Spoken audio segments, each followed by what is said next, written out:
Yo, yo, yo, yo, yo, welcome, welcome, welcome. Who is going to be live with me here?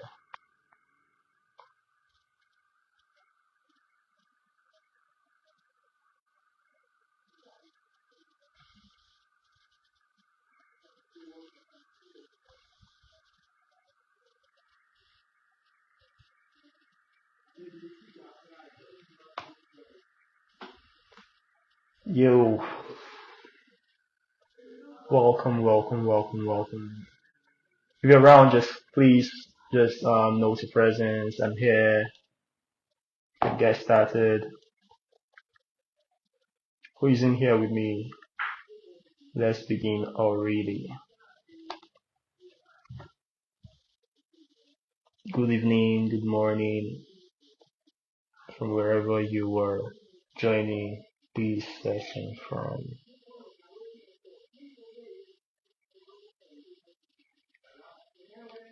I think the next 5 minutes will just begin. Like in the next 5 minutes, we'll just begin because that's pretty much, should I say, not just a lot, but much to cover in this very episode. This very episode. Oh, Emeka, welcome. How are you doing, Emeka? How are you doing?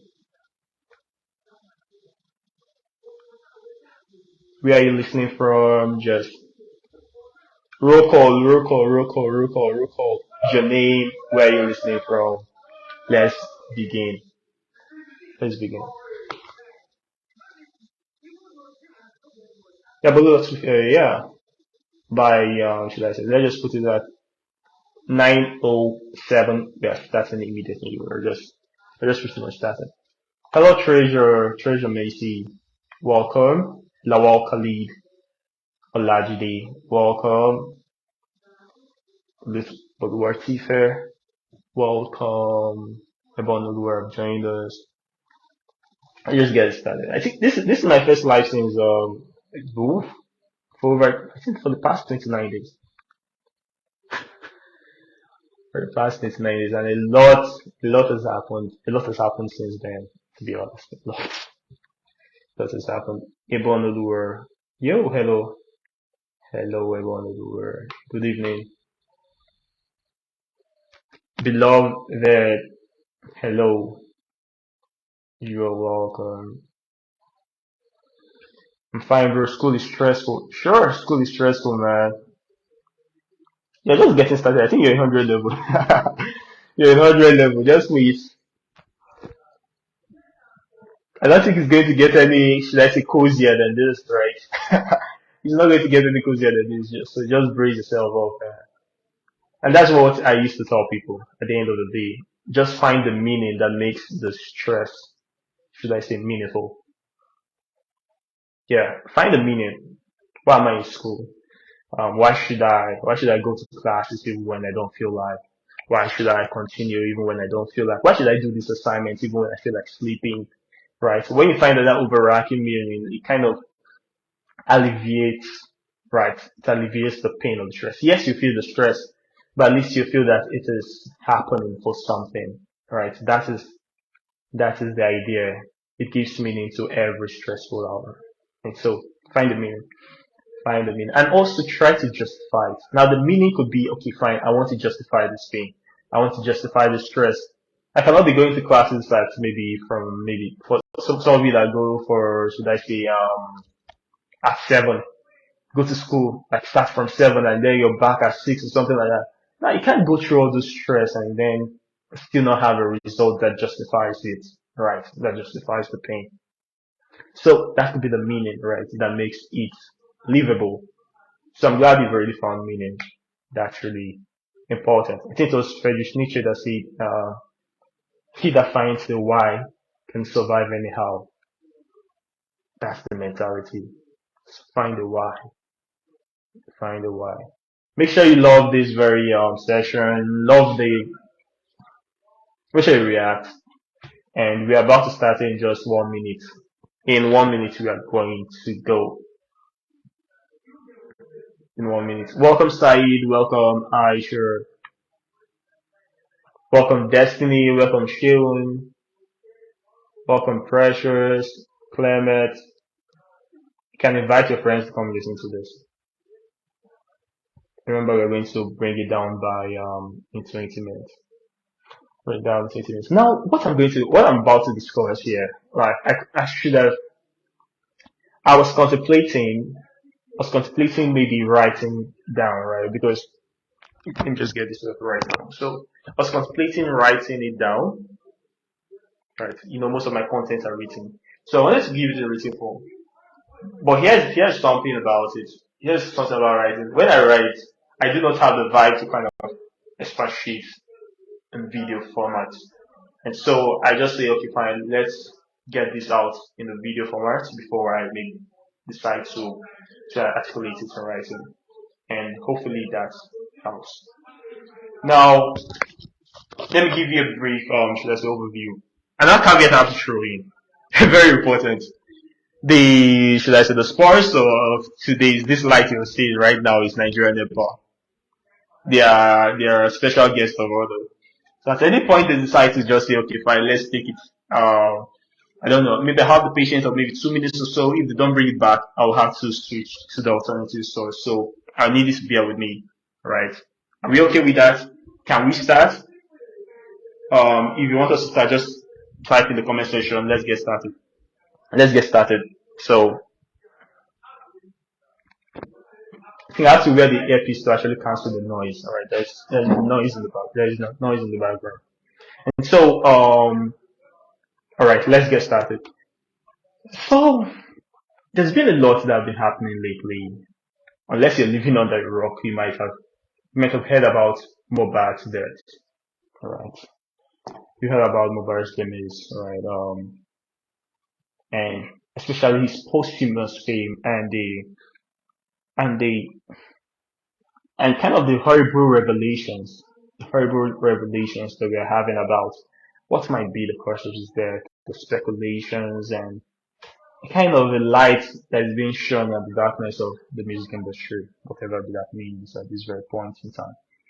And it's something that um has, should I say, caught to the nation's spirit to a very large extent. It reminds us of so many things. It brings to bear so many things that a lot of people, a lot of Nigerians can deeply resonate with. And one of the primary things that it brings to it is that this guy was young. He was just too young to die. That's one aspect of it. He was also too gifted to have left us that early, right? And also the circumstances surrounding his death, very shady. And so when something like, good evening, Kufri. When something like a national, should I say, a national issue like this comes up, there are so many reactions to it. So many people have different reactions to it. Some people are just very reactive. Some people, justifiably so. Some people just want to, okay, this is my opinion. Some people, the hot takes and the rest. And everyone has the right to that, right? Everyone has the right to do that. But for someone like me, what I have to, right? Give me 2 minutes.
Nigeria therefore decided to do what they do best. So it's crazy. Yeah. So where was I? So talking about national kind of response to national tragedies, right, or national events. So To some people, it's a perfect time to like, should I say, blow out their hot takes, make friends and enemies, right? Allies and like comrades and enemies and so on. But for me, I try to kind of glean out the lesson, like, okay, what does this hold for me? What is it that this story will hold for me? Because most times, every story has a lesson attached to it, to be honest. For example, let's just say, during that time about when Hildebashi was going for the Guinness World Record, right? Everyone had their own take, right? I think about the 70th hour, you just hear take about, okay, Hilda, yes, in our hearts you're a champion. There's no need, you look so tired, you can give up now, right? And so on. But I think at that very point in time, I saw the perseverance in Hilda and just like, nah, I have to get it to this point. I know the story that I want to tell. And so at that very point, what was the lesson that I got from that? I think I was like, okay, fine.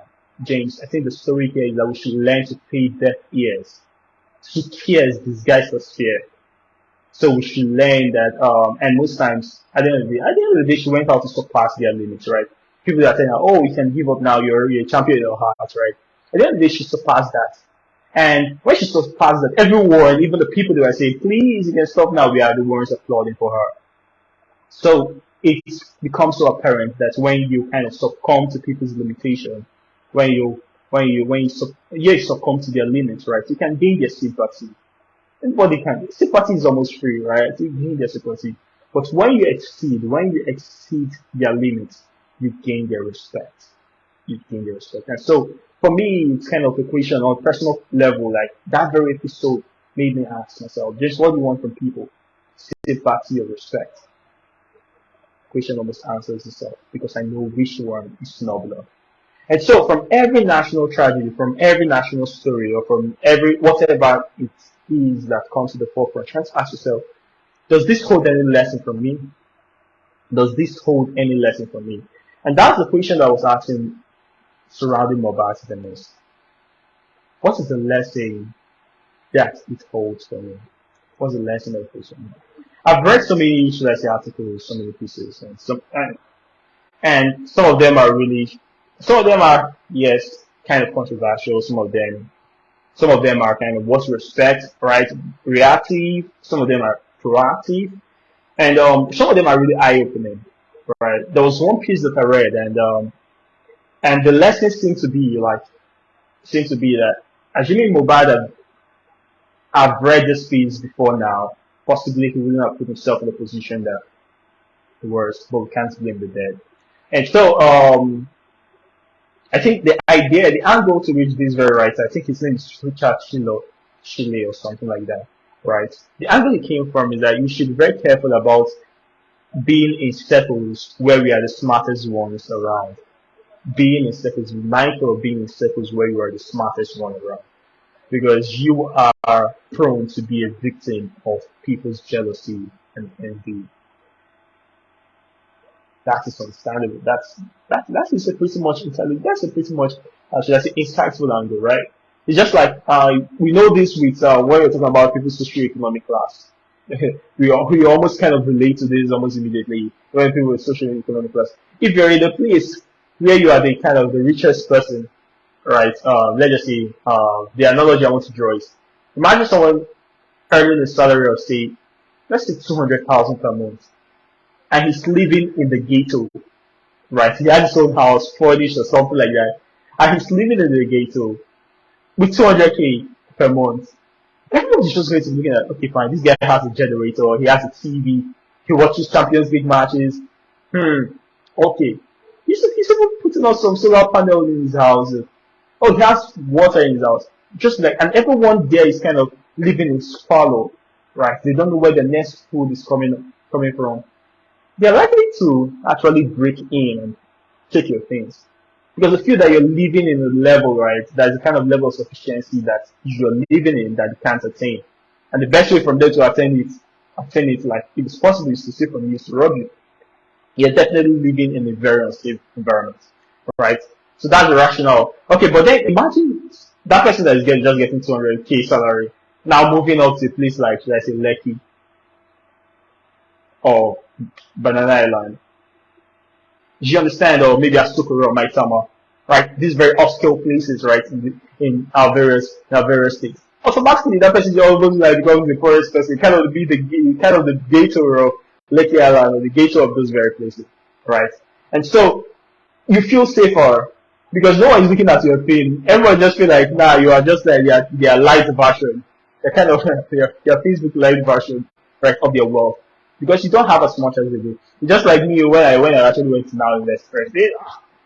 I went to the Miami, okay, I think I went to was the item was taken over, right? And then everyone is actually using an iPhone 10. Yeah, thank goodness that operation is actually reducing. Right, everyone doing that. So maybe my phone is lower and it's like, please tell me your charger. Oh, I'm using the iPhone charger or something like that. And so it's a similar situation where you can drop your Android phone and leave and then come back. You're going to meet you there. You're going to meet you there because that's not their business, right? No one cares. And most times when people kind of steal or something like that, it's mostly maybe those that are addicted to drugs or should I say, maybe the cleaners, the people, other people, or the large staff or something like that. But most of the other ones don't really care, right? And so that's the reason why people that are kind of rich within a very socio-economic level try to live in clusters, right? They live in clusters because no one looks at them. The rich are most likely to live with the rich because they're cheaper. And so that's now bring back that analogy to being the smartest person in the group. Being the smartest person in the group. You're prone to be an object of envy, an object of jealousy. Just the same thing like maybe after a reunion, you're the most successful person in your class. And every other thing, like that's where you hear things like about being poisoned and the rest. So you have to be very careful when you're living in a circle where you are the smartest person. You're prone to being an object of envy. And you can see that in kind of the archetypal story of the kind of Adam, Cain and Abel story. Now, maybe it's fictional, maybe it's allegorical, but metaphorically, right, there is a deeper truth there.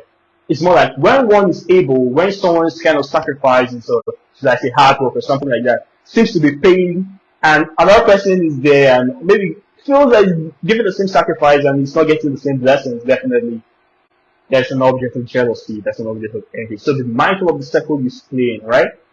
And possibly, most likely, you're going to be an object of their jealousy. And so the writer actually kind of pointed out that's most likely the case in mobile. That I think it brought something really unique and really different to the table that other musical artists within the label didn't bring. Now that's just speculation, but at least there is something there in that very, so that's the angle to the story for us to, for us to kind of, okay, for the living to actually learn from. So be mindful of the circles you are in, be mindful of the motivation. And I will really advise you, possibly now, this kind of going tangential, I'll be back to the topic. If you're a student, right, you're a top student. If you're a top student and you are the smartest one in the class, something like that, like based on grades, if you're the smartest one based on grades or something like that, and you feel that people are being jealous of you, envious of you, there's one way around that. Be the person that decides to help. Be the person that decides to help when you can help. Do not be naive. Do not be. Understand that this is human nature, right? When one person is progressing up, almost at this obvious. You know, last time just recently I talked about someone submitting his okay. I think I used the name Fatima.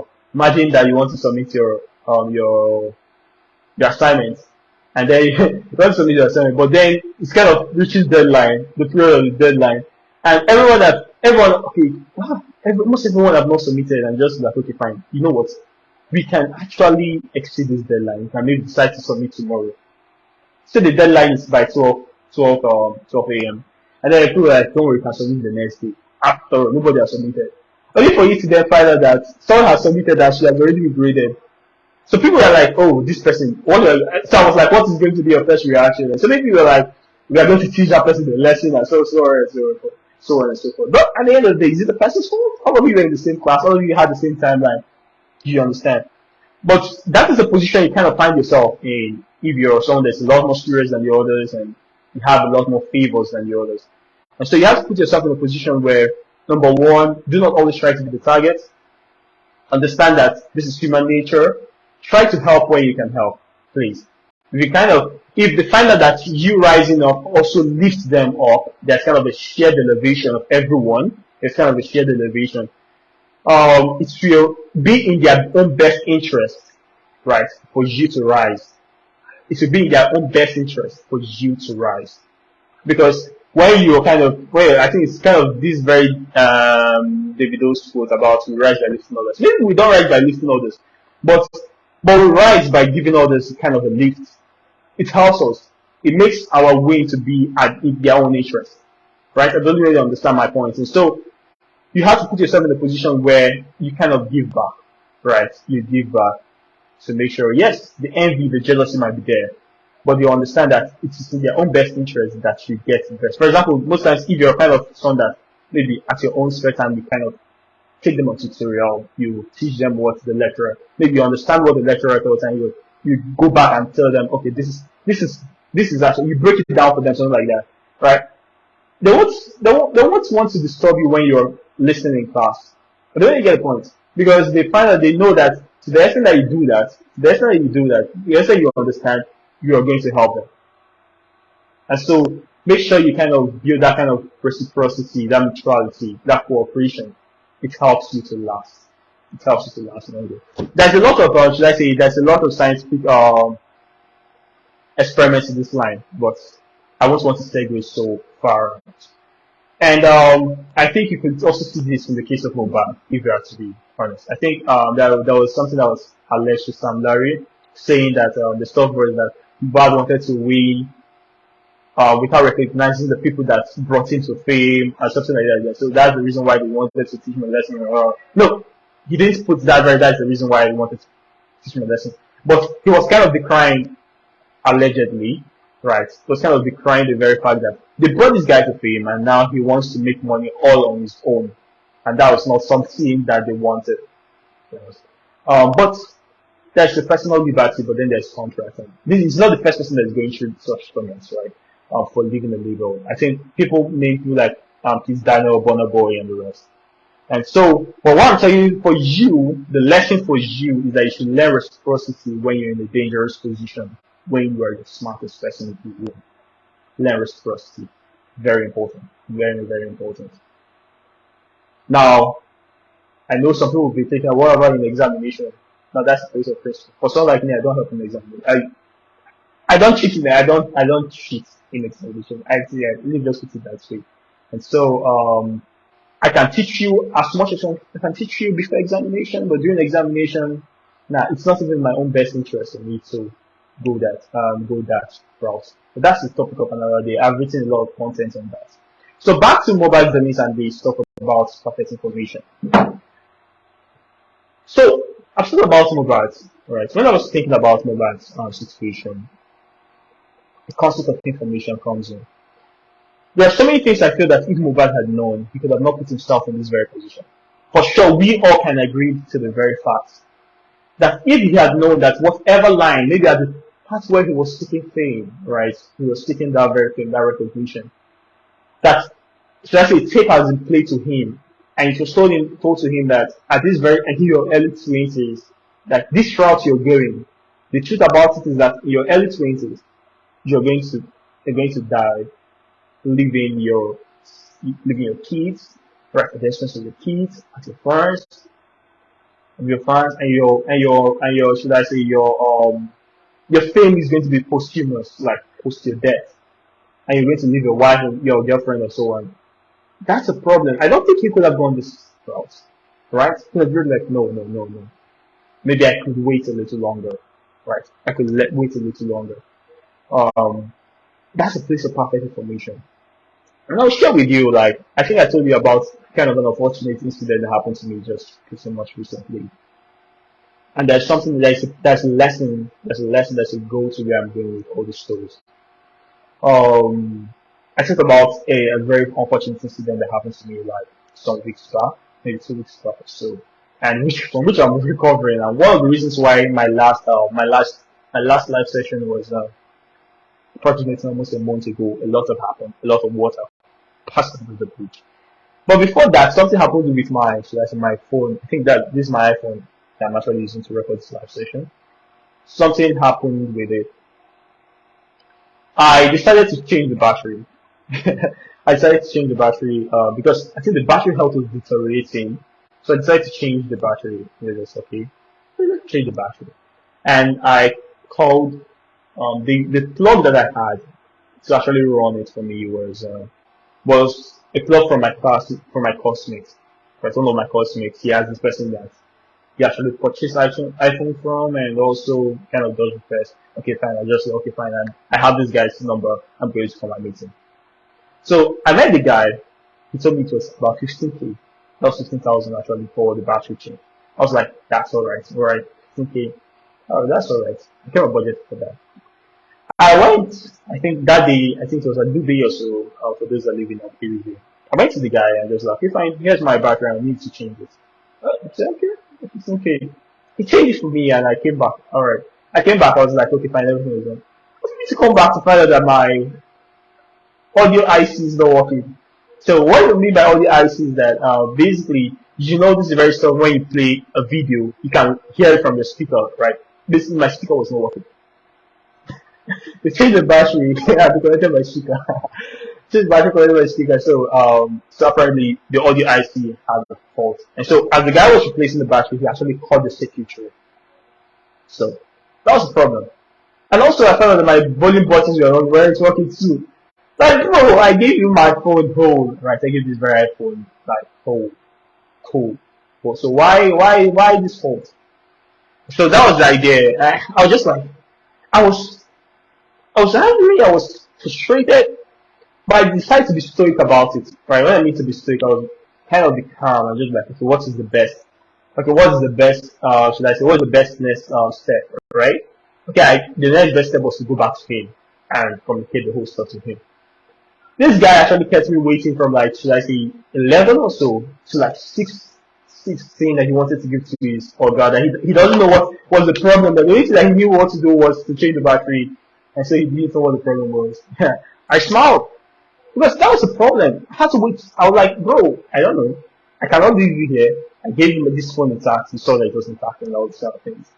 And, but around that very six, somehow the phone picked up, right? But the volume buttons were not working there. So it was kind of, should I see, it was something that just also circumstantial.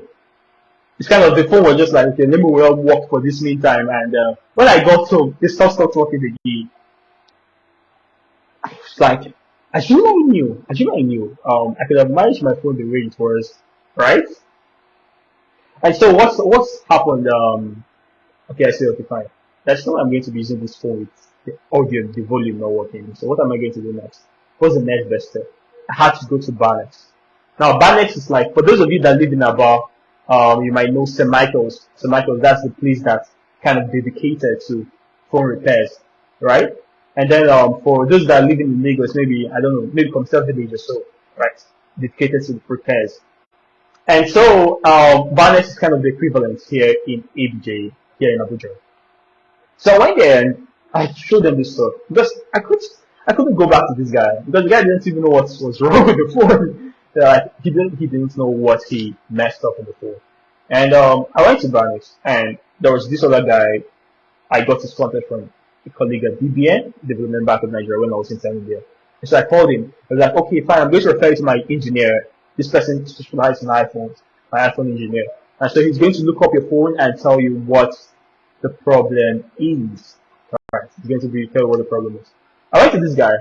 I gave him my phone. He checked and just like, James, this guy actually spoiled your audio IC.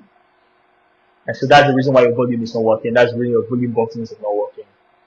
But for you to be able to actually get this right, for you to repair it, it's going to cost about 40K. 40,000 for something I don't budgeted with 15,000 for. And so that at the end of the day that brings it to how much, right? 55,000 there. Plus if you add the transfers and everything, that's almost chasing 60K, right? 60K to actually bring my phone back to normal. Assuming I knew, right?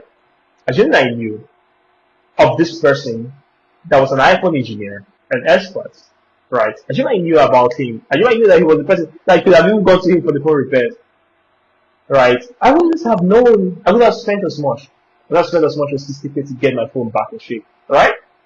And so, rewind the time, rewind the clock. If I had had the perfect information of this person being the, should I say, the perfect, my go-to iPhone engineer or iPhone repairer, you I knew that right from the time, right from the get-go. At most, how much could I have spent like changing the battery, like without spoiling anything else? Let's just say maybe 15K or so, right? At most 15K. But now I have to learn that next time that I have an iPhone issue, I should be going to Barnex and not to this other counter. The cost of that very information of who the best iPhone engineer or the most reliable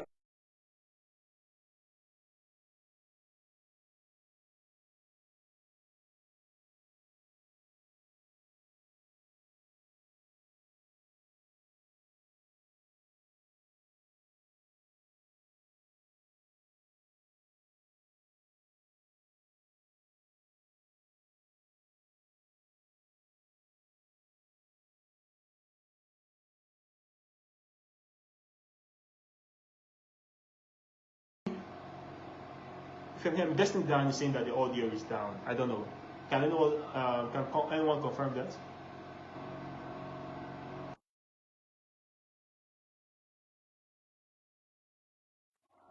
Alright, can you hear me? Can you hear me now? Very important. Okay, it's back now. Alright, that's cool. Alright, that's cool. Anyone can help me if you can hear me right now. Because I learned that the audio disconnected. So bring me back home to that. Like, have you spent transfer? Oh, I want to see a friend, and then you go to the friend's house and then find out maybe you spend maybe Uber or something like that. Okay, cool. You can hear me. So maybe you spend Uber prices, like your Uber cost, and then you go to see a friend. You went there, only to get there, you find out the person is not there. That cost of very information was actually the cost of transport. But then you get the point. So, and for someone like maybe Mobad at this very point in time, if he was privy to certain level of information, right, he might have still been alive to today. And so sometimes the cost of information could even be your life. For me, the own iPhone analogy, it was just 60K. But to tell you, it can range from 60K, it can range from transport fare up to your life. It can even be the cost of information could be an opportunity that you miss out on.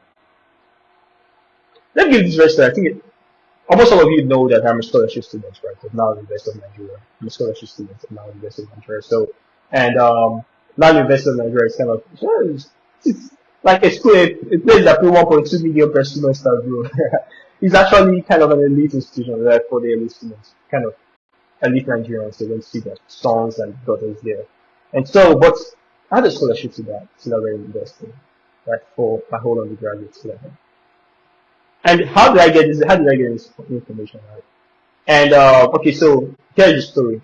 I think I've not shared this story before, but I'm going to share this story. I just want you to get in vivid terms how costly information, how valuable information is, and why you should try to get as much perfect information as you can.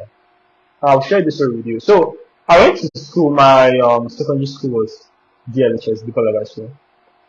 Yeah, the one that had the highest UTME results in last jam, and so that was my secondary school, and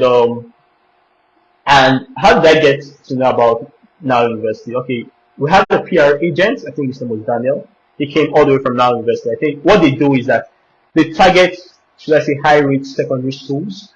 They target high rate secondary schools, and they go there to pitch to them. Because, bro, who are you going to be telling? Who are you going to be telling that you should come and be paid 1.2 million per semester, right? And that is for courses like maybe economics and the rest. For medicine, it's about 2.8 million per semester.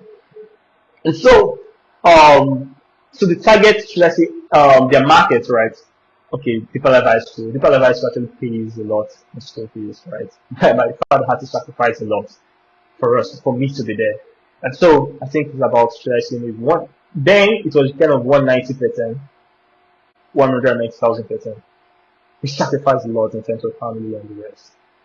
That would be a story for another day. Possibly during my convocation, maybe when I write an article, when I try to make sense of my life, and possibly that could be maybe on my next birthday, which is October 6th, or maybe after during my convocation when I'm telling the story of my whole academic journey about the sacrifices and the people that made change to be changed. But before I get there, I went to different high school is kind of an elite early secondary school. No matter how you try to paint it, like it's mostly the higher ups that kind of can be able to afford the fees and the rest. And so it was just kind of a very, should I say, a very rational marketing decision for now universities to be targeting schools like People at High School, Graceland, and maybe Graceland, Charlesdale, all these kind of high level schools, right? And King's College and the rest. And so the high school this time was targeted, and they sent their PRO, right, their public relation officer, to the school to actually pitch the school to us. And that was where, as we were pitching the school to us, he didn't even talk so much about the scholarship stuff. I believe the scholarship angle, right? The other side was telling us about, okay, now university is a very good school and some other things about now university. But what piqued our interest, those of us that were kind of the high flyers in people high schools, the scholarship opportunity. Found that, yeah, you could have 100% scholarship to now University of Nigeria. And could have that very scholarship opportunity. All you had to have then was above 4 A's and over 300 in JAM. Now, what was the cost of that very information? Because I'm sure the PR agent, Daniel, didn't go to public secondary school. He didn't go to community college. He didn't go to any other. He didn't go to any other secondary school that he felt that possibly they were not a target market for that very information. But the information he was actually preaching wasn't the scholarship. The information that was being preached was actually the school fees. So come and pay this amount of school fees. So, and some of the people, they could afford it. Because most of the people that were my classmates in secondary schools, most of them were children of politicians, like cross rivers and elites. And so I think one was deputy speaker, one was the speaker of the house, like the children's speaker of the house. There was one that was the cousin of Nelson Wiki, I'm sorry, the nephew of Nelson Wiki, and like, so that shows the level of those things. So when they are pitching to them that come and pay 1.2 million per semester, it's kind of okay, we can afford that. It depends maybe if we get the criteria right. So that was it. So that was what actually informed the PRO agent to come to the High School to tell us about now University of Nigeria. But for me, whose parents couldn't afford now my family, 1.3 million, I have siblings. Right? I'm not the only child, and we are not as rich. We are not as rich. And so, but the information that I got from that was about scholarship, and that was something that was very feasible at that moment. I think at that very point in time, I was just like, okay, fine, this is one for me because I know my capabilities. I know that okay, this is what I'm going to get. And I think I was targeting 9 A's, and I really believed I was going to hit 9 A's. And also, I thought I could be the national best in UTME. But I didn't get either of that. But I got results that were spectacular enough, right, for me to be able to act on that very information given to me. What am I saying? What was the cost of that very information that now the university was giving a scholarship? It was the school fees that I paid up to that moment. So imagine I started should I say Deeper High School, okay, 190k, so 190k, right? 190k per semester. That is a gross simplification because some semesters we pay as high as 300 or something like that. So 190k. So let's just say there's a flat rate of 190,000 throughout all my terms, right? I think just 1, just 2, just 3. That we call it basic, basic 7, basic 8, basic 9. SS1, SS2, SS3. So let's just say 200,000. Let's round it up for simplicity. 200,000 times 6 terms, right? Okay, this is 6. And we have test content test. Bro, I can't even do the calculation right now. But I'm sure we spent over like, let's just say, definitely more than 3 million naira, right? As per fees or so, accumulatively. So the cost of the very information that now the investor was given a scholarship was actually in millions. to be positioned in a place where the right information was able to reach me, that if you're able to get this very kind of WIAC and UTME score, you're eligible for a scholarship that was worth tens of millions, right? What kind of millions itself? That was the cost. That was what was needed for me to get that very information. And trust me, there are people that had. I wasn't in any way close to the highest, should I say, UTME or WIAC result. Right? I wasn't in any way close to that. Right? For me to get that very information, I wasn't like I'm not the only person that had above 480s and above 300. But some people weren't privy to the information. They had the results, but they didn't have the information, and that was the disconnection between them and opportunity. Please, if you're getting a very new, should I say, perspective on what information means, let me know in the comment section. Alright? If you're getting a whole new, brand new perspective on what information is, let me know in the comment section. And by your reaction to this very post, to this very live, make sure you react to it. And now you get the idea now. So for me to be able to be in a position where I could get that very information that somebody going through university almost freely, I had to pay as much. I had to be in the right place. I had to be in the right place. I had to be in the High School. I had to pay that much to be a student that was able to sit down there to get that very information that I'm not sharing to you almost for free. I think you understand, right? So that gives you an idea of what information is. It could be, should I say, that very bridge that is between where you are now and where you can be. So the cost of information could be 60k. It's just 60k that I pay for my iPhone, that I could have averted, I could have spent in other things, right? Assuming I had known that this was the best engineer, the best iPhone engineer was in Barnes and not in Ruby, right? Yeah, it could be as much as the transport fare that you pay, like maybe just to go and visit a friend, like further your friend is not there. It could be opportunities such as scholarships and the rest. Tens of millions. Opportunities that are worth millions, right? It could be your life as in that space.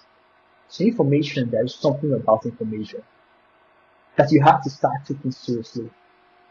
In terms of life, right? Both in life and academics, right? I think I've told you, that's the first thing I've told you about it.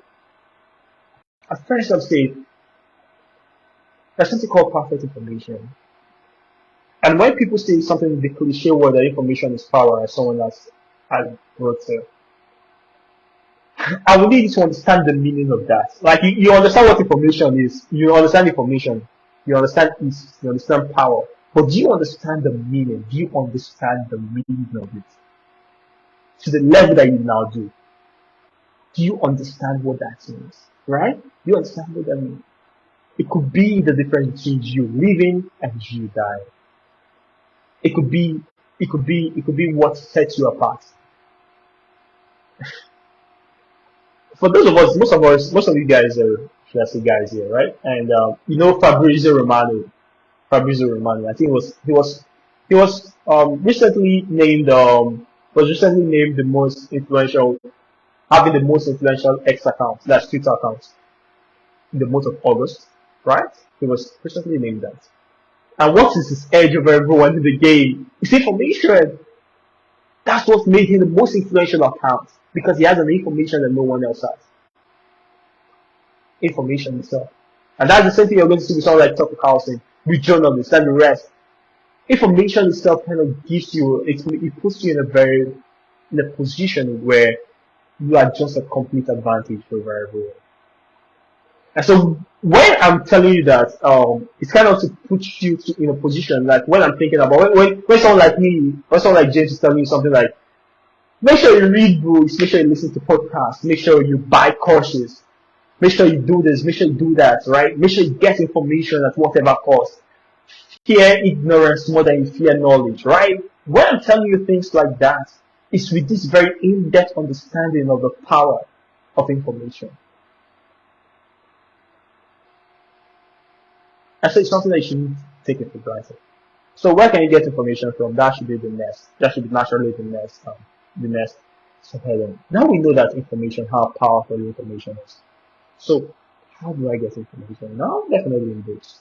That's one way to get it. But not just in our books, right? The next part could be podcasts and interviews and so on and so forth. YouTube makes things to me so much free, right? And but most importantly, when I'm talking about perfect information, is from people that have gone the way that you want to go. People that have tread the path that you want to tread. And that's where mentorship is more like, should I see the most kind of precise form? To a very large extent, the precise form of getting perfect information. Or the closest thing to getting the perfect information. So imagine you're stuck in the desert. I need you to visualize this with me. Imagine you're stuck in the desert somewhere, right? And everyone is thirsty. And what I'm trying to, the knot I'm trying to tie here is the very idea of the cliche that everyone have heard this, right? The problem is to understand is not knowing something. For example, the cliche, readers and leaders, right? Leaders, readers and leaders, right? Oh, it rhymes. Oh, I know what a reader is. I know what is means. I know what leader is. So maybe I understand that. But do you understand? Do you understand what that means? So when I'm telling you, okay, to get information, read or seek a mentor. Because most times mentors write books. Maybe you don't have a one-on-one access to them, right? They have courses and the rest. So what makes readers leaders? So imagine a situation where you're in a desert. Okay, there are groups of you, like everyone, maybe even the hastiest of men, right? Everyone, like the kind of Hulk Hogan, like everyone just kind of the hastiest of men, everyone. Imagine humanity even as a whole, we are treading in a desert that they've never been before. Imagine I would find, okay, yeah, in a desert that we've never been before. And everyone is thirsty. Let's say this African richest man, okay, Dangote. Imagine Dangote is even among those humans, everyone very thirsty, looking for water, everyone's looking for a water source. Everyone's looking for a water source. Everyone is thirsty. We've been walking in these desert, we don't know what next to find. We don't know the terrain so well. But then imagine someone, a little boy, right there, who has been in this very path before. And he tells everyone, wait, listen. If you people follow me, I know an oasis. And what does oasis mean? Oasis is kind of a body of water in the desert. Body of water in the desert, very drinkable. Maybe drinkable. And so I know an oasis, I know a body of water. I know somewhere, right? A very small boy, maybe just maybe 8 years or so. I tell everyone, if you just follow me, I'll be able to get you guys to a place where you can drink water to your field. By knowing something that no other person knows, that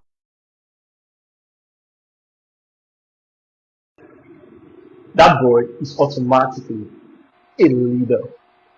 Everyone have no other option.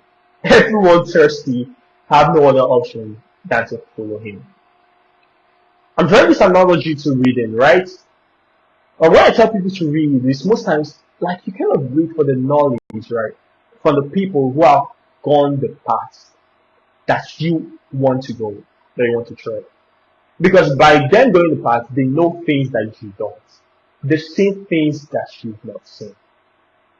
And so when they tell you, okay, this is the way to navigate this, whatever you can pay to get that perfect information, maybe it's not perfect, but it's very close to perfect because they've tread that path before. For example, like if I'm for example, let's use the desert. Let's say I'm still on the desert. And I'm walking on the desert, right? I'm walking on the desert, and I'm trying to get somewhere. Let's say I'm trying to get to the nearest river source, something like that. And I see someone coming back from the river, maybe carrying a keg of water. And I see him coming back. And I'm just like, how can I get to the river? I don't know how to get to the river. My best bet of getting an information that gets me to the river is to tell him, okay, please, how did you get there? Right. I can see that you're carrying a keg of water. I'm thirsty, how do I get there? Right? Because they know they have an idea that I don't. They have an information that I don't. And most mentors are that way, right? they've gone, should I say, they've tread the path that you want to tread. And so for you to get the best information as to, okay, how do I tread this very path? You're most likely, the best bet is to go to them and say, okay, fine. You have something that I want. Please can you expose me to this very information? I need that perfect information. I don't want to get lost. Right. And so that's one of the best bets of getting information, right? Mentors, and that's the same thing with interviews from them. Now you might not be able to access their course because most times they place a lot of premium on their courses and the rest because they know the level of information they're sharing with you. They know it's not something that they make, should I say, just available to everyone. Right? So they know the cost of information, they know the value of information they're sharing. And so that's where getting courses and the rest are very, very important. Because it's kind of them telling you, okay, alright, this is an information, this is something I've learned on my journey. These are guideposts, right, to the place I have been. And for you to be where I've been, these are the steps you must take. These are the obstacles. Those are kind of the perfect information, those things that give you an idea of, okay, fine. Alright, I know what to do at every moment. Now, related to this to academics, right, which is kind of the last part, the last thread to this. What is the role that perfect information plays in your academics? And I need you to listen really, really, really carefully to this. Right? I'm going to share possibly with 2 stories on a personal level. Right, on a personal level. And these are stories that I've not shared before. These are stories I've not shared before with so many people, but I'm going to share with you. I'm going to share with you here. When I was in 100 level, I can remember one of the first tests that I took. I think it was Principles of Economics to Study. Yeah, Principles of Economics to Study. And the lecturer that took us in Principles of Economics was he's currently the vice chancellor at one other university, a private university, Philip Matthew University. But yeah, it was very tough for students to pass this course. Very tough for students to pass this course, and it was not by being a student I understood why, right? But interestingly, he gives us his question bank. He gives us his question bank before examination. But here's how tricky it is, right? The question banks he gives us at the beginning, like he gives every step that comes first. Right? But for every chapter, for every topic, there are like over 1,000 questions, possible questions that could come up from this. So it's kind of, I'm giving the question back, but I'm going to have 6 topics like before maybe this semester examination. I'm going to cover 6 topics. And so for that 6 topics, there are 6,000 possible questions that are going to come out from there. And so if you give the question back and tell us which you can go and study. But then there's something else that happens, right? When he comes to teach us. And something else that I noticed. When he teaches us, he doesn't, when he talking, you just write the topic and then start teaching us on how to be a trillionaire and billionaire. So he kind of segues. When I tell me segues, I think segue is spelled S-E-G-U-E. So it's kind of, he's teaching you something as, like for example, you can write, today's topic is, should I say, demand and supply. And before you know, he's teaching you how to become a billionaire or how to become a millionaire. Something like that. So he just teaches something kind of orthogonal, something that is not directly related to what the topic that is being written. And so, if that doesn't prepare you for any examination, to be honest, right? I said maybe life. And then the textbook that he brings to teachers doesn't help either. And he brings, I think the name of the textbook is Robert Frank's textbook. So when I was an undergraduate, I knew that there was a problem here. Because having gotten the question bank and having gotten the information, very important. Now I'm going to give you an illustration. Gotten the information that most of these questions come from this question bank, right? But then remember there are thousands of them that you have to go through. And so I was going through the question bank, like 100 level students, if there's nothing else to do, going through the question bank, and just like, okay, this is what this man is going to give us. And I think it was a customer of mine that told me that yes, that we should take care of this question bank, that most questions come from there. Okay, this is what he's going to give us. I went through the question bank. I saw the questions. I went through the textbook that he uses, he brings to class. That's Robert Frank's textbook. I need to remember this Robert Frank's textbook, right? We can remember Robert Frank's textbook, very important. So, he brings Robert Frank's textbook to class, teaches something that is not really directly related to even the topic that is written on the board. And I'm seeing questions that comes neither from what it teaches, right? Neither does it come from the Robert Frank's textbook. I knew there was a problem. Because I cannot go cramming 1,000 questions to prepare for an examination, right? This 100 level. I think he was the only lecturer that did that to us. And so, I was just like, okay, fine. I'm now in search of something, perfect information. And then I ask myself, okay, where is this question coming out from? Where is this question coming out from? And what did I do to get the perfect information? I had to copy one of the questions because in the software it's kind of question bound. I copied one of the questions. I pasted it on Google. And when I pasted it on Google, I found out that very question is kind of a generalized question. It's kind of a generalized question in the sense that that question exists on the internet. I was like, this is very important. This is very interesting. It exists on the internet. And there are sites like Quizlet, Chegg. I don't know, some of you that actually do this. Some of you that research online, you're going to see something like Chegg. You can write it down somewhere about Chegg. It's spelled C-H-E-G-G. So it's kind of a student website. Most of them have questions and answers from textbook and the rest.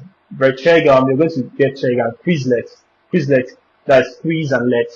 Quizlet. So you can check.com, checkstudy.com, and Quizlet.com. Kind of free advert for them. And so I found these questions were actually in Chegg and Quizlet. That was interesting. That was actually very interesting. Okay, fine. Okay, Chegg and Quizlet. Okay, that's understandable. Okay, so what textbook is this from? What textbook are these questions from? Then found out upon kind of deeper research. And then found out that those questions were from another textbook that was authored by Gregory Markley. So remember, he brings Robert Frank's textbook to class, teaches us how to spend his lecture time teaching us how to be billionaires with Pepsi and all that other funny examples. But his questions were coming from Gregory Markley's textbook. Now, Gregory Markley is actually a professor of economics in Harvard. So it's kind of a whole different textbook. His questions that we're going to get in our examinations are coming from a whole different textbook. Immediately I got to know that very textbook, right? I just attend classes to hear him speak and maybe give life advice. I like, what's the need of Robert Frank's textbook? Like, it was kind of, should I say, a distraction from the main stuff, from the main textbook. And when I opened Gary Market's textbook, from which I have now discovered that the questions were drafted from, I found that the questions were actually almost like line by line from this very textbook.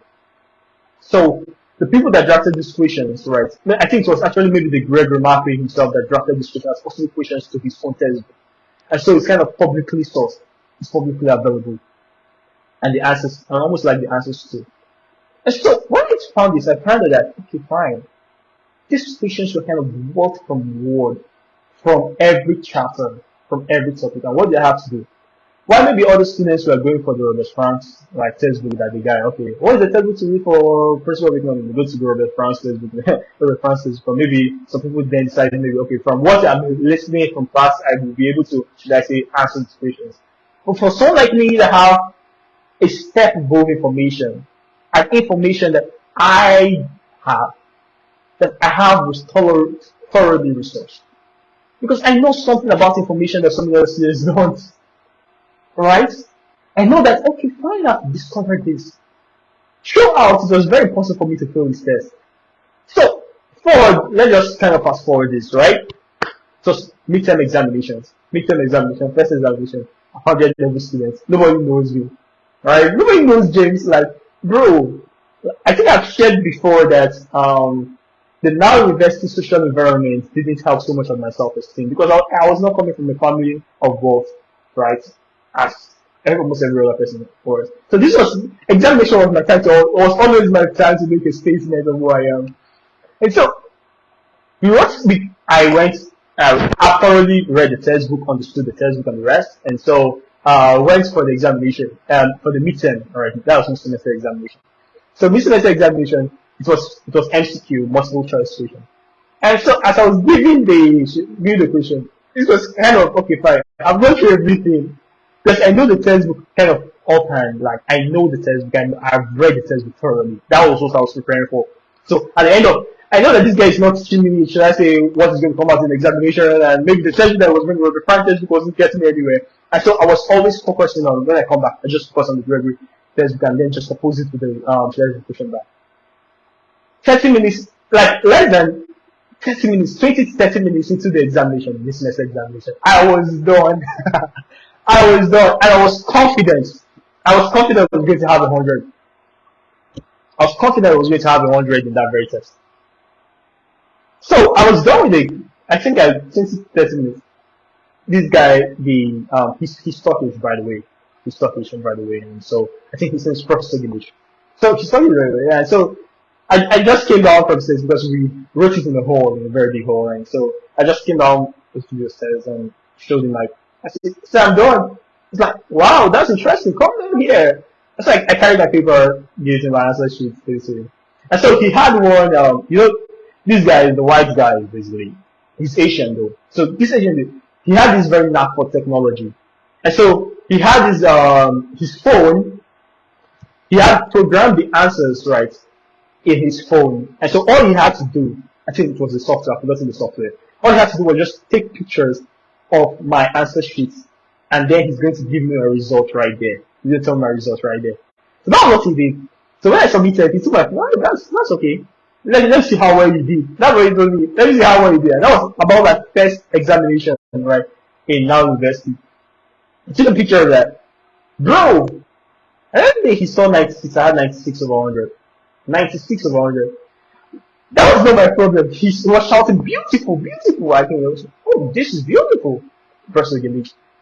Forgive my impression. So he was like, "This is beautiful." And I think that was the time he knew me. That was the time I kind of made a statement of how I was in the faculty, to be honest.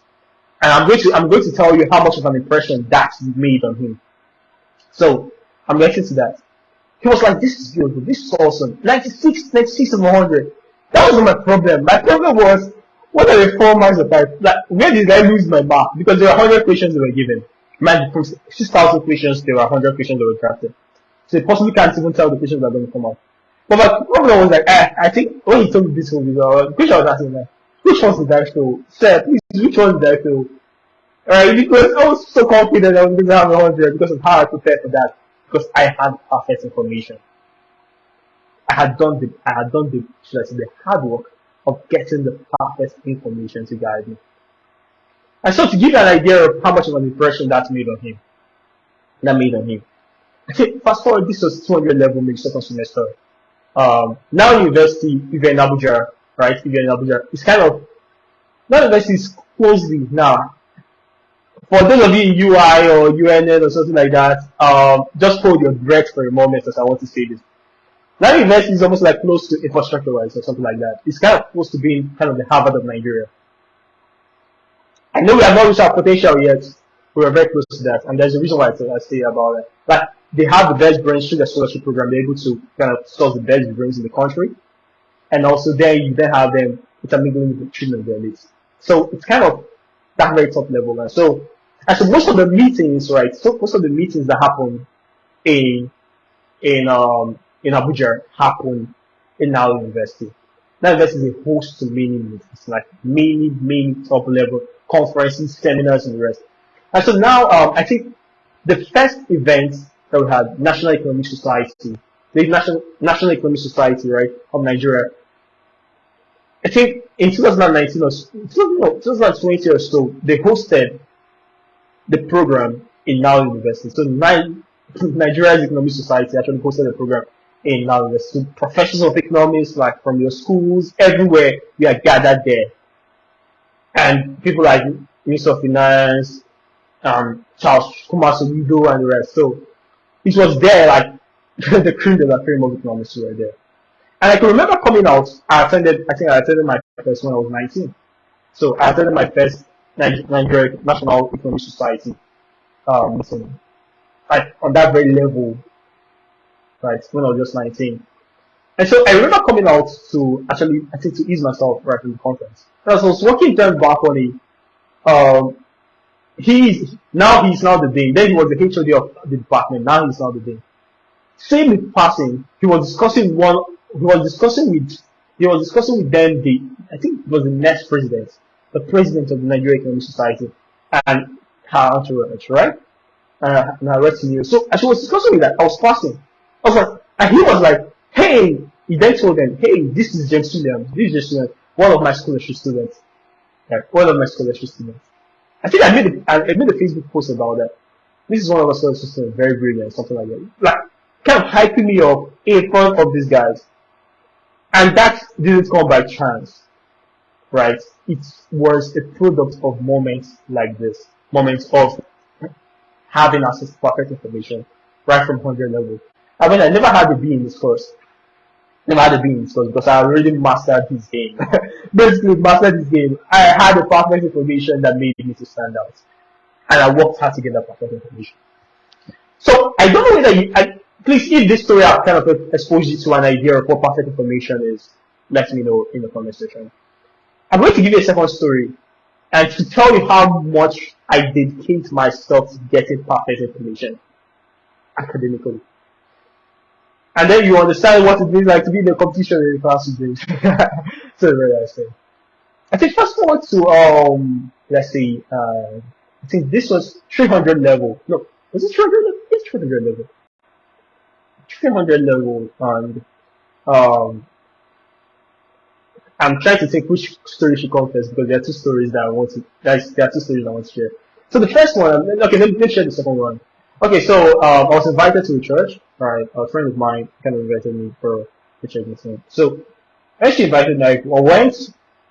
I had other friends there, but that was kind of a week to our mid-semester examination. So as we were coming back, as we were returning, after it was kind of, I think it was a Thanksgiving service in our church or something like that. And so as we were returning, she decided that we should kind of get quick food from a Chinese restaurant. So we went there, everyone was kind of having small talks. I think we had like 4 of us, alright. So I was having small talk with someone else while she was getting the food. And so as we were talking, and this was another friend of mine, so I think her name is CG. That was her friend. That was kind of her acquaintance name, usually. So both of us were discussing usually, and so Miss Semester was by the corner. So somehow our discussion involved somehow kind of went from Eminem to Davido down to examination that was coming really soon. And so we had to have this very course, intermediate macroeconomics. So intermediate macroeconomics. I can't remember. Yeah, I think that's what we did. Public goods, rival goods, and yes, yeah, intermediate macroeconomics. And for some reason, like when I brought up that, I told UJ is a 400 level, so she was a 400 level, then I was in 300 level. I asked her, what do you think we are going to be having? I think he's the first exam we're going to have. It's an intermediate macroeconomics. What do you think about this lecture on? Usually, James, we feel like our set failed this man's meeting. Like we failed this guy's meeting, and it was very annoying because to them they thought that the slides was enough for them. So when I'm talking about slide, kind of presentation slides. So when in our university, when they're teaching us, sometimes, not all the time, lecturers have, okay, most times, lecturers have, no, sometimes, lecturers have their slides, right? Presentation slides and PowerPoints, right? That's how the teachers. And so, but what most of these international lecturers or something like international, like, no, it's a Turkish school. It was owned by, now, okay, it was a Turkish school. Nigerian Turkish International University. Nigerian Turkish National University, something like that. Then, right now it's kind of owned by the British. Now University of Nigeria. Kind of, we have to change the name. And so, what happened was this guy, what he did was, he kind of adapted the slide of Pearson. Pearson's publishing house. Pearson's publishing house in Israel. So, kind of adapted their slides. So for the textbook, it's kind of very similar to this very 100 level lecturer, right? that kind of have a different textbook, something like Gregory Marquis' textbook. But then Gregory Marquis' textbook has its own slides. So they don't just prepare textbook, right, software. They have their own slides, right, customized for that very textbook. So what this guy did was, what this lecturer did was, give us the slides, teach from the slides, and that was all we had. That was all that was available for us, the slides.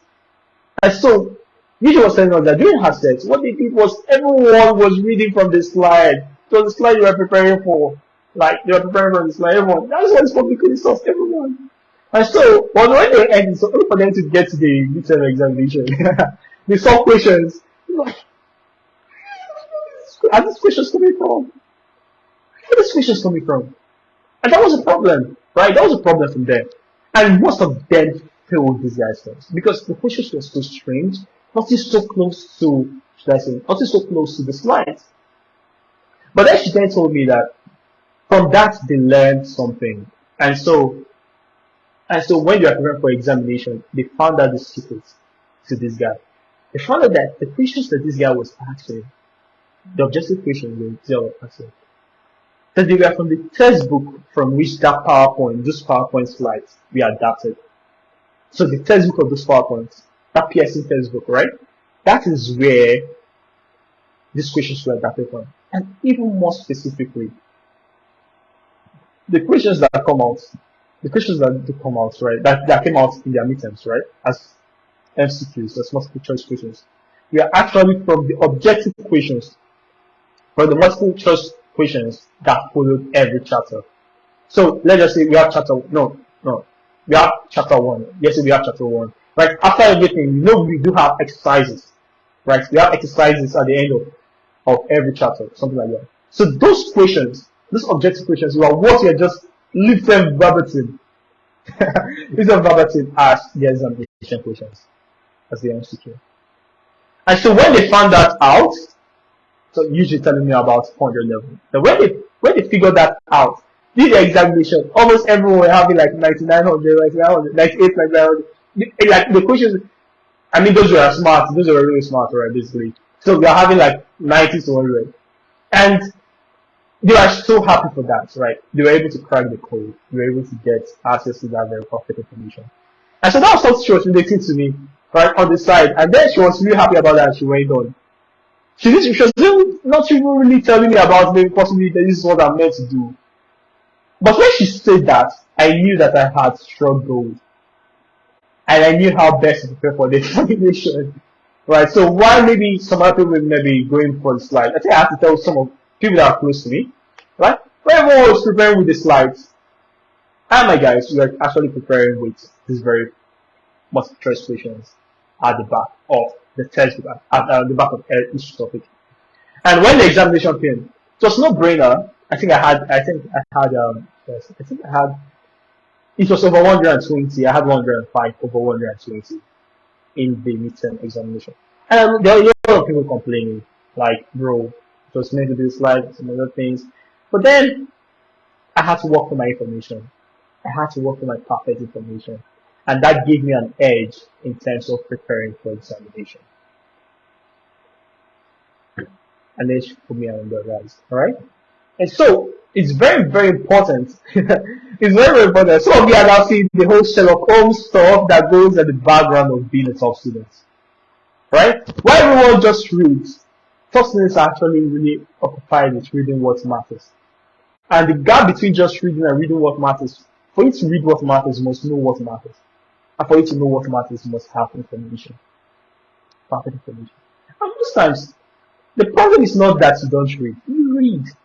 The problem is that maybe you're not reading what matters. You don't have access to the information that makes you stand out. You don't have an eye for that very information, that perfect information that's perfect enough for you to guide your revisions and the rest.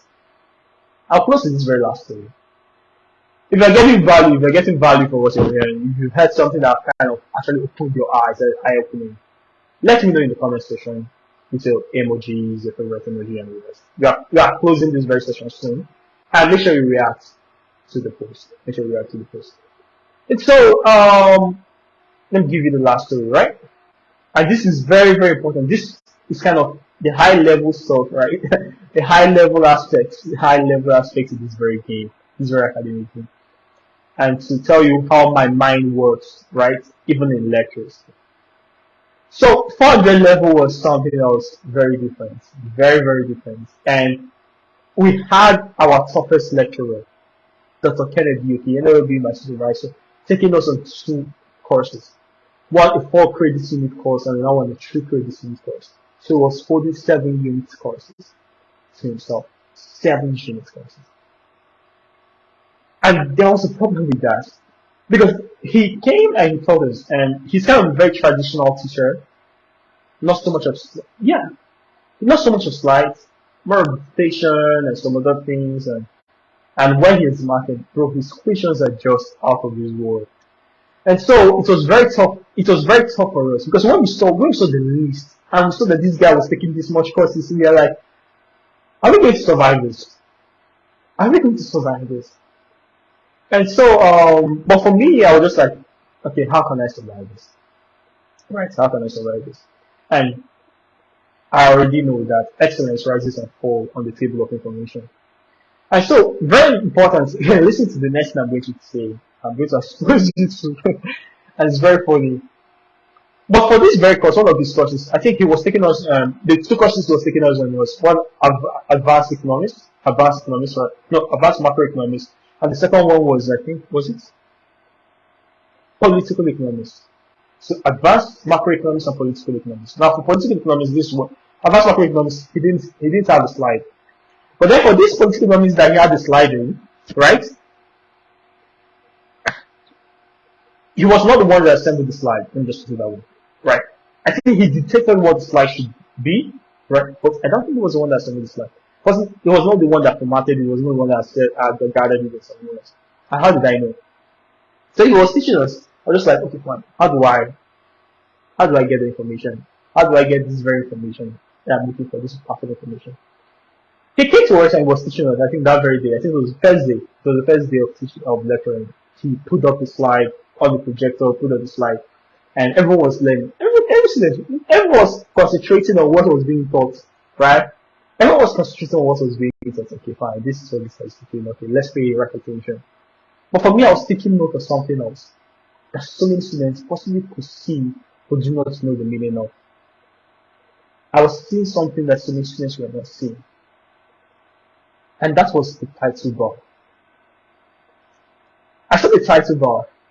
And the title bar of that very lecture, that very slide, for that very lecturer, the name of the title was not the topic, but the students that assembled the slide for him. So let's just say, whose name should I use here? Okay, let's say I'm using Shalom's name. Let's use Shalom's name. So what I'm seeing, like in the title bar, when I make title bar, right, kind of the name of the slide, the name of the slide. Everyone was listening to the slide or looking at the slide, but I was looking at the name of the slide. And the name of the slide was kind of Shalom.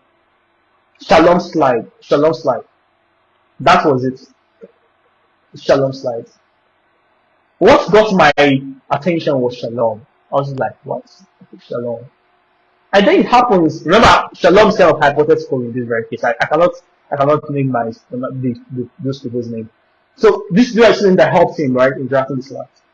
I said, Shalom. Shalom is a very good friend of mine. She is a very good friend of mine. And she was one of the best students in the previous set. And possibly she must have maybe assisted in drafting the slides, right? While the lecturer actually was the person that actually possibly created it. I think he was a very traditional person, so maybe he had his lesson notes and he was like, please help me translate it to the slide. And maybe he just left the name, maybe he didn't rename that very title, the title of the slide. I saw that. I was like, that's very interesting. But on the other hand, he didn't give us any textbook. He didn't give us any direct textbook from which the slide was adapted from. He didn't give us the resource material, but he told us that we could use the library. Actually, he was not really particular about that. And so, how do we prepare for this guy's examination when all we had to depend on was just his slides and possibly his teachings and the rest? That was a problem. And I knew for myself that excellence rises and falls on the table of information. What did I do? Hey, Shalom. At the end of this, immediately we are done with that lecture, I had to chat up Shalom. I was just like, hello Shalom. I learned to, from what I'm seeing, you are one of the person that drafted this slide, so that helped him draft the slide, right? And please, can you send to me the resource from which this slide was adapted? Because obviously the lecturer is not giving it to us, he's not giving it because something like that. And unfortunately, he forgot to do that. I don't know. And then someone told me, okay, fine, this is the textbook. Go check for it. I went to go and check for it. I found that it didn't exist, right? The textbook didn't exist, but was no longer existing. I said, no, Shalom, there's a problem here. There's a problem. I can't seem to access this. Or was it Dr. Kenneth being, was it Dr. Kenneth being kind of very secretive with his material, with his resource, something like that? It's meant to be public source, right? Right? So Shalom had to do, don't worry, James, let me just look for it, right? I should look for it and she was able to send to the link, and I had access to that very information. I had access to the very resource, the very textbook, the very material from which the slides we adapted. That's a lot more important for me. That was a lot more important for me. As I came, I'm not surprised that I was acing this guy's examination, right? Because I had access to the resource, to the material. I had access to a much more perfect information than everyone else had. Everyone was fixated on something else, while my own preoccupation was getting an information that was a lot more perfect. And what made me to take note of that? Just the name on the title bar. How many of you? I think some people just need time to actually digest what I just shared right now. So that's when I'm saying things like, yes, everyone reads, right? Intelligence can get you to read, but the difference between top students and others is kind of, they see things that some other students are not seeing. And in that very situation, what I was seeing was the title bar. What I was seeing was the name of the title bar. Then I could connect dots, and I could get a material that gave my group, right? We had group presentations and the rest. Basically, the bulk of group presentation always falls to my head. But then I was able to impress, because most times when lecturers give group presentation, there's something that they want to hear. And I had access to this guy's material, and so it was very easy for me to have access to give him what he wanted to hear. And that was a very plus. That was a plus for everyone, both in my group and for me personally in terms of the examination. I ended up having an A, a very decisive A in masters. And so what am I trying to tell you here? I think it is very in all this analogy that I shared to you, right from the 60K that I spent for my iPhone repair when it was meant to be less, the 60K I paid for that very information, down to the scholarship opportunity that I had to pay millions. I had to be a student at that very time and place. I had to be at the very right place at the right time for me to get that very information. But for me to be at the right place, it cost me a lot. Right, for me to get the perfect information that now investors do in solution. Down to Mobaz Denise. But the very fact that so many people actually hold the angle that assuming this guy knew certain things, right? Assuming he knew better, he could have been alive today. Now down to the very 3 different anecdotes, right? From the whole stuff about my personal economics, getting to know a textbook that this lecturer wasn't bringing to class, like that's, I needed to research to know the textbook from which questions were coming up from. And that gave me an edge throughout my university days, right, in that very lecturer's course. Down to having an idea, right, from UG telling me, oh, James, this is what happened in my time. And this is some information that you have, that if you have access to this very information, okay, you're going to have an edge over everyone else. Then down to this last one about just in the title bar. In every of these situations, you just saw how powerful the information was the distinguishing factor. What's the difference between the average student, between every other student and the top students, right? And between every other person and the person that actually ends up being so much successful in life. They have access to an information that someone else doesn't have. And the more perfect the information you have, the better for you. And so, what I want you to take out from here is a whole different, should I say, way of of looking at this thing called information, right? Another thing I need to get is kind of to be someone that becomes a sucker for an information that gives you an advantage over every other player in the game. That sets you apart. Because you know that the more perfect information you have, the better your decision making. And the closer you are to your goals, especially if you act in the right way.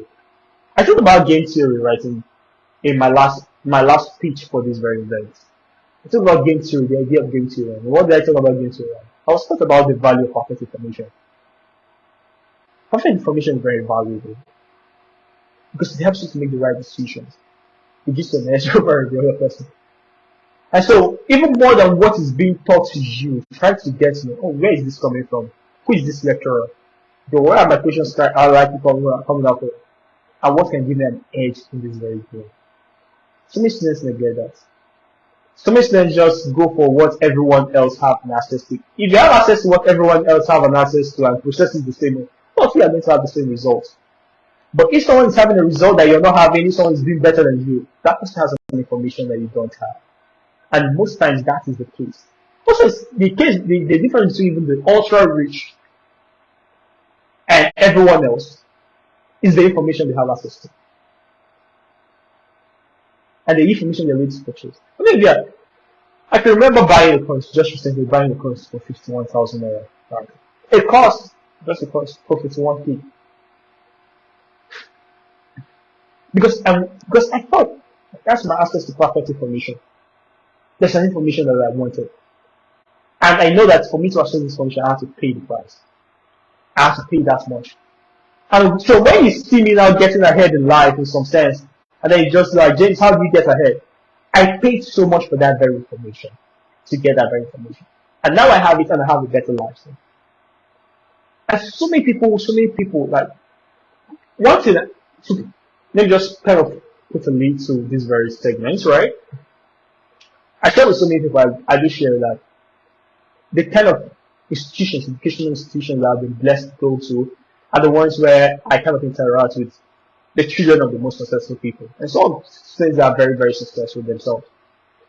And you will see in the way they conduct themselves, even the way the parents conduct themselves, how much of a premium they place on information. They're not hesitant to buy the costless course. They're not they're not hesitant to actually enroll for a program or so. Once they are convinced that this gives them an information that is not accessible to everyone else.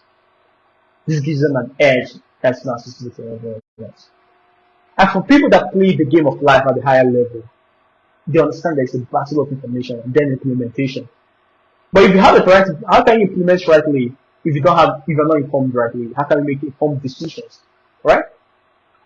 And so you have to understand that even that this applies in the academic game.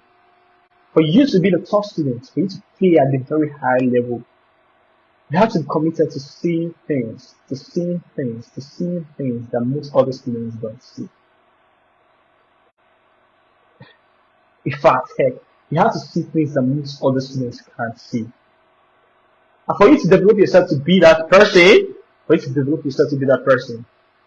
there are lots of templates, there are a lot of ways to kind of put yourself in that position. I think that's why I could actually put the pitch for one of my courses, sessions on the graduate material. I think Emeka is here. I think that's one person that gotten the material. There are so many people, like so many students that gotten there. That puts you in that very material, apart from just sharing things like the best of the techniques, how I organize my semesters, right? I do say there are four phases to every semester for me. Long before examination, shortly before examination, during examination, and after examination. And in that session on graduate material, which goes for 5,000 naira, but you can give it for 3,500. If you're interested, you can just slide into my DM, right? I actually systematically went over how I act in every stage of my university journey.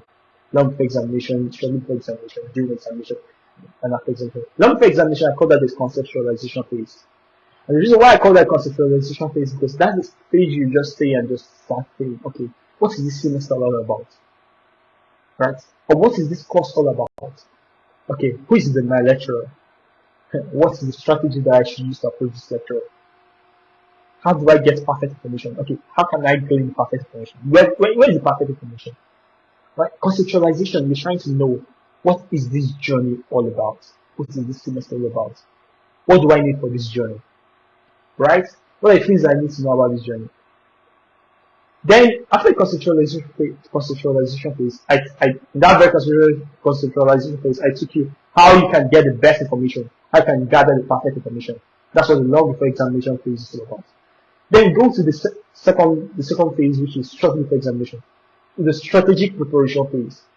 Now, based on all the information I've gathered about this lecturer, about what this lecturer wants, about this course, about what this course requires from me, about my position in terms of this course, looking at the past lens, okay, from what past lens I put, and the rest, right? How can I strategically prepare? How can I strategically prepare for this examination?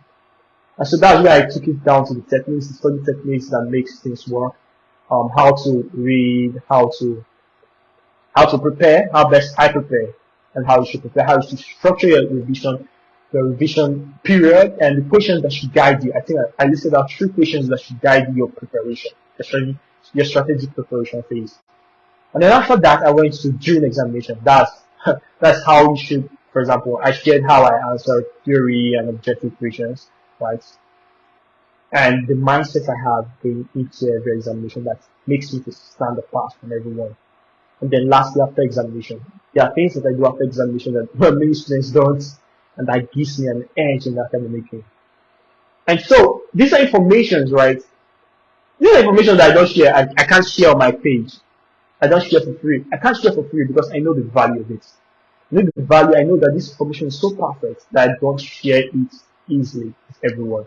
But if you're interested in it, you can kind of send a DM of interest. Same goes for my Read to Recall Masterclass.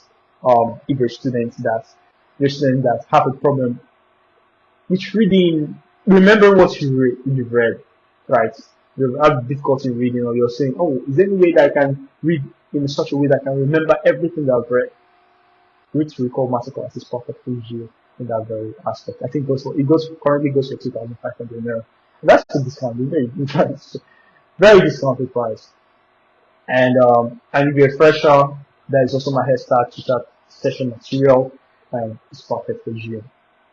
Now, these are your opportunities for you to cling into the perfect information that I have for you out there, and understand that every stage of the way, excellence is a function of information.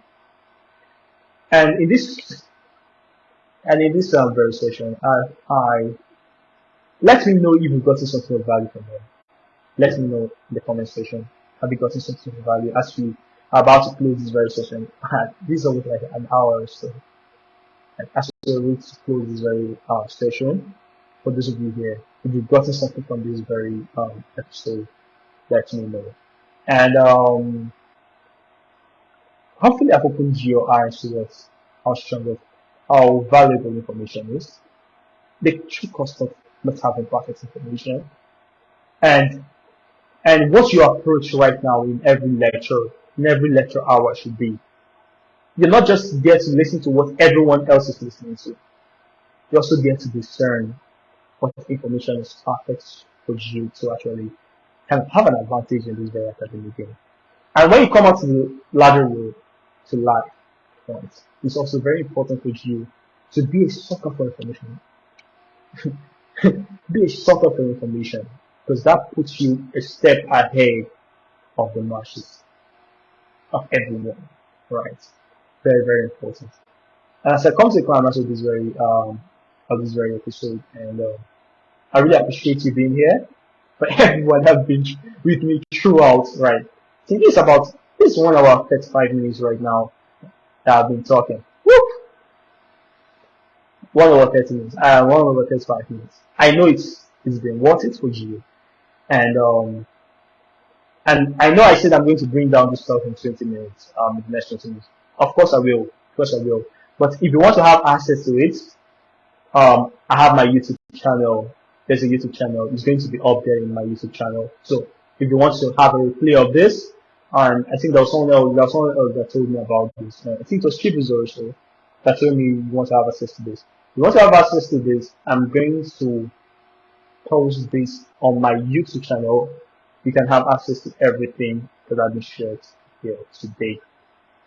Be a sucker for information. Look for information wherever it is. Fear ignorance more than fear knowledge. And have an eye that can see what others cannot see. Very, very important. I hope you've gotten the best from this very session. So next time we meet, stay informed.